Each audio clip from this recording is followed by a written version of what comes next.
Entre as portas do visível e do invisível, uma tênue barreira nos separa da eternidade. Além da materialidade passageira das coisas, fica o reino das coisas verdadeiras, que a gente carrega como um tesouro no coração. Laços inquebráveis de um amor insuperável.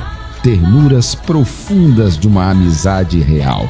Mãos que se selam como guardiãs da nossa caminhada.